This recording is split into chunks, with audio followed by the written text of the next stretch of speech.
Senator Thank Roberts. you. On a number of occasions, the ATO has been asked if it can provide a breakup of small business tax debt into principal, interest and penalty. The ATO's consistent reply is that this breakup cannot be supplied. Is that still the case? Melinda Smith, Chief Service Delivery Officer. In the near future, we will be able to provide more detail around the construct of the debts.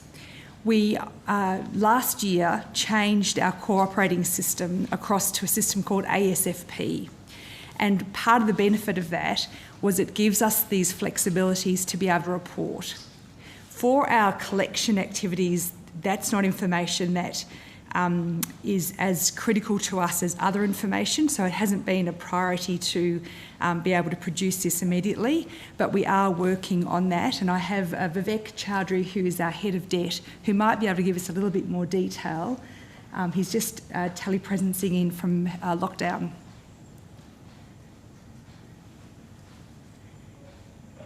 We might need to just unmute the cameras. Mr. Chowdhury, can you hear us? I can hear you very well. Can you hear me, Chair? We can hear you now. Go ahead. Thank you. Senator Vivek Chowdhury, Deputy Commissioner of Debt and Lodgement.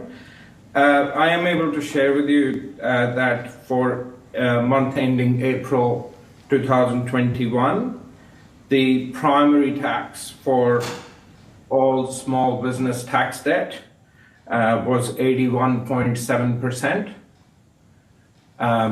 A further 15.6% makes up interest, general interest primarily, but also shortfall interest, and a small proportion, nearly 2%, plus some decimal points of penalties. Okay, thank you. So that'll be regularly available in future? Our plan is, yes, to provide that information in the future. Thank you. Commissioner, are you familiar with the ATO's failed leave to appeal to the High Court on the gold refining case known as ACN 154520199 Proprietary Limited in liquidation versus Commissioner of Taxation? Yes, I am, and I'll ask my colleague, who is in Acting Second Commissioner, Law, Design and Practice. So my question specifically on that is, some have said that the ATO's appeal was a request to enable the ATO to rely on effectively email gossip to justify the raising of a tax debt. Would the Commissioner view this as a correct interpretation, or if not, what is your view? This is Kirsten Fish, Acting Second Commissioner for Law, Design and Practice, Australian Taxation Office. No, we wouldn't agree with that characterisation. The litigation has been ongoing for quite some time. There was an AAT hearing followed by an appeal to the full federal court. On appeal to the full federal court, the court found that there was procedural unfairness in the way the AAT had taken into account the evidence presented before the AAT informing its conclusions on the anti-avoidance rules. The Commissioner's appeal to the High Court was, application for special leave to appeal to the High Court was in relation to that aspect, and whether there was a procedural unfairness in the way the AAT had approached the case, and if there was, whether that impacted the outcome.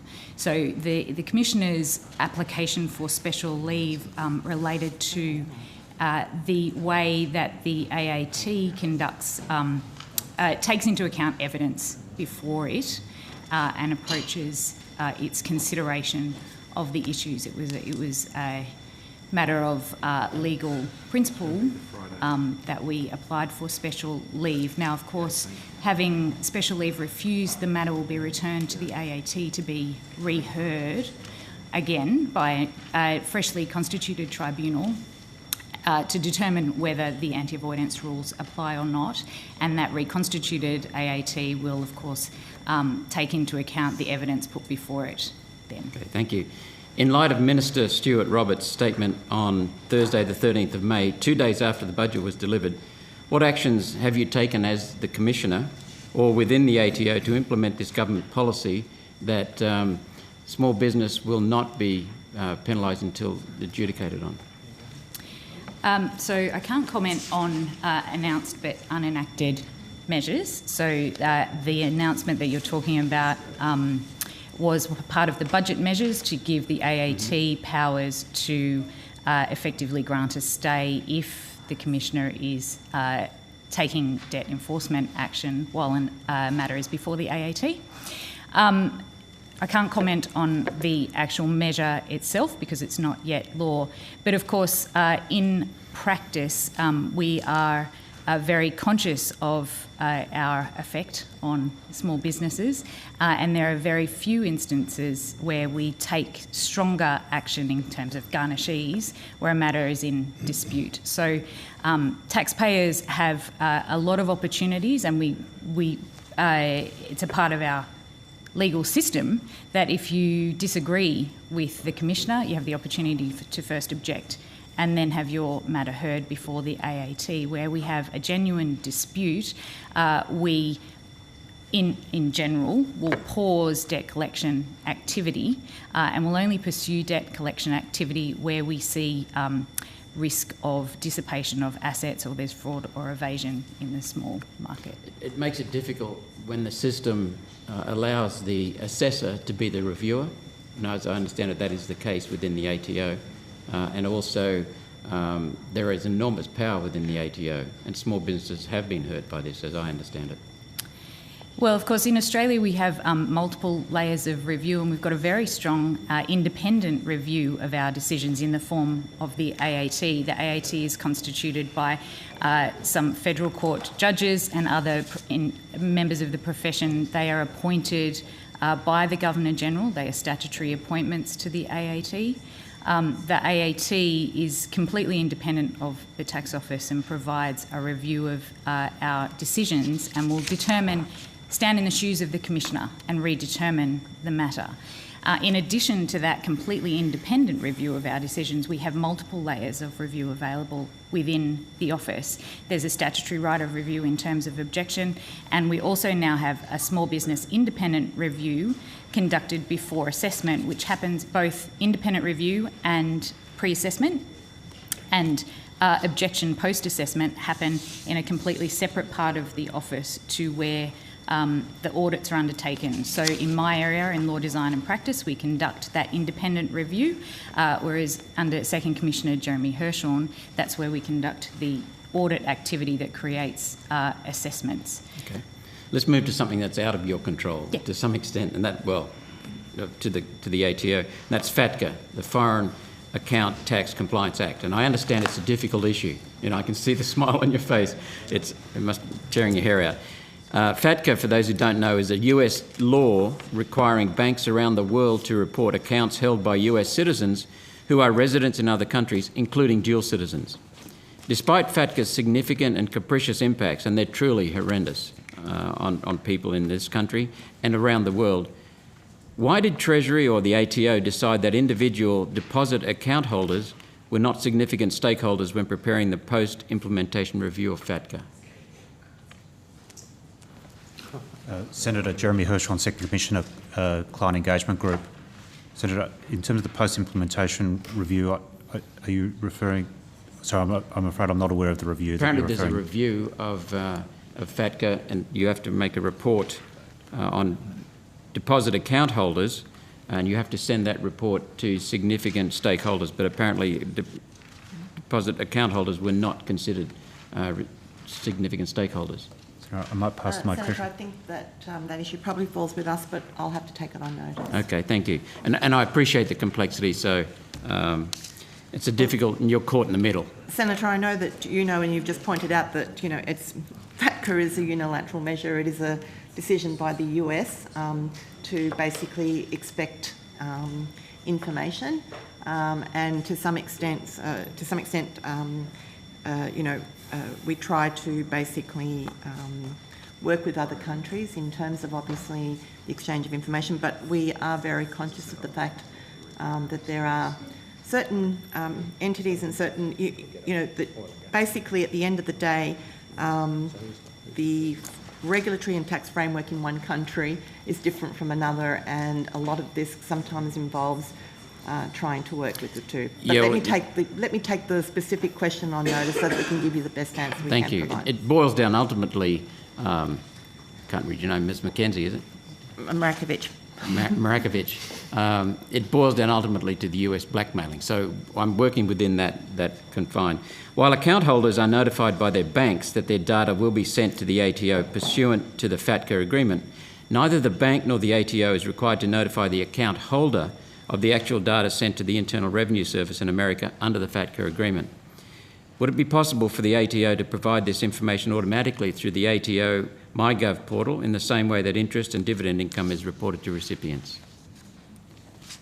So, Senator, the information that we provide to the US is a standard set of information. It's around account information. We have.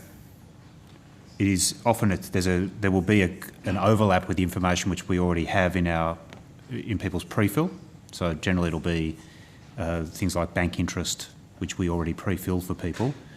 I would say we have not considered whether there is some sort of separate reporting to individuals of reported data. We'd have to. We'd have to think about. Would you be willing to listen to some of the people being affected? So I think we're very happy to speak to affected people. That'd be good, because they're very concerned about inaccuracies. They're not accusing the ATO of any malfeasance, but they're very concerned because it impacts them.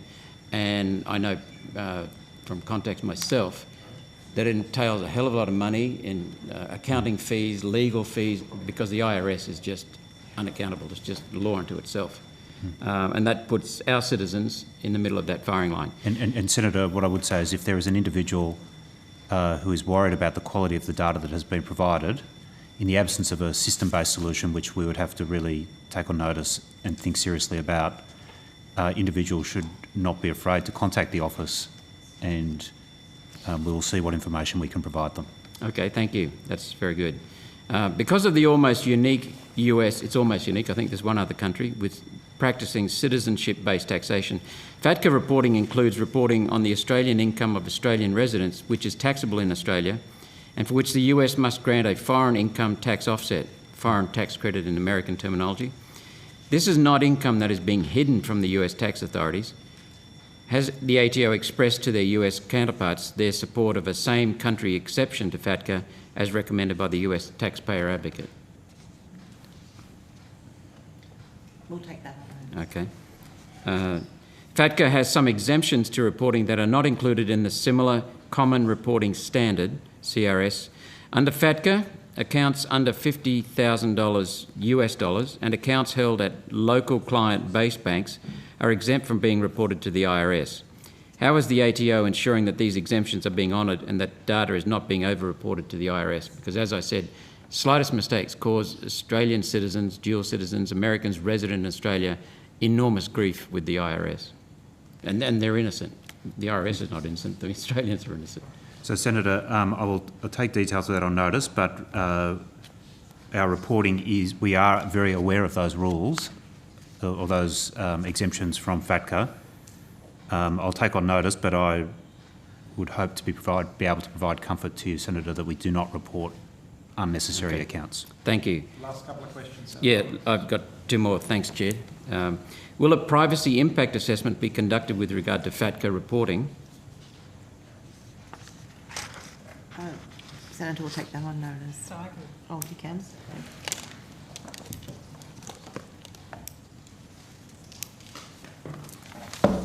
Sam Reinhardt, First Assistant Secretary for Corporate and International Tax. So privacy, as part of the original RIS that was undertaken for the 2014 legislation, privacy issues were considered as part of that. And in the original legislation, the RIS explains that and outlines what was done in that effect, and that was that the privacy concerns were addressed by creating a domestic regulatory environment. Now, I understand, Senator, you've raised some issues that the ATO and Treasury have undertaken to get back to you on that in relation to the current application. Okay, so have they been sent? Because we received a whole flurry of responses to questions on notice at the end of last week. So I think the responses to the question on notice, as you say, have been provided. The RIS is a publicly available document, and that outlines the privacy issues that were addressed as part of the original legislation. Okay, thank you. What work has been done to verify that FATCA reporting is proportionate, and maybe the Minister can comment on this, is proportionate to the benefits of reporting to the respective governments of Australia and to the United States? I'm thinking of sovereignty issues, the fact that shareholders of banks will lose because, as I understand it, if we don't bend to the US blackmail, then our banks can be taxed at 30%, was it? Yeah. So that's essentially blackmail. How much has FATCA increased tax revenues and or decreased tax evasion? And how much has the collection of FATCA data increased the risk of data breaches and or identity theft directed at account holders? These are significant issues affecting our citizens. Senator, there's some factual questions you asked towards the end of that, which unless officials have info... So, Senator, I'm going to take all of those questions on notice because we'll see where we can provide you with information. I just note that some of the questions that you are asking go to cost-benefit analysis across two countries kind of thing, and it will be very difficult for us to obviously provide substantive detail on that, but we're happy to go away and see what information we can provide. Senator Roberts, we are going to have to leave. And more generally, Senator, I will take the more generalist question you asked on notice for any observations that the Treasurer may wish to make himself there, Senator. There are sovereignty issues. I'm going to have to finish up. There are sovereignty issues. There's the cost to Australians of taxpayers who are now paying pensions to people who've been overtaxed in the United States. Questions of unfairness. And other countries now are starting to stand up to this and start fighting it. You made your point. Thank you Senator very Roberts. much.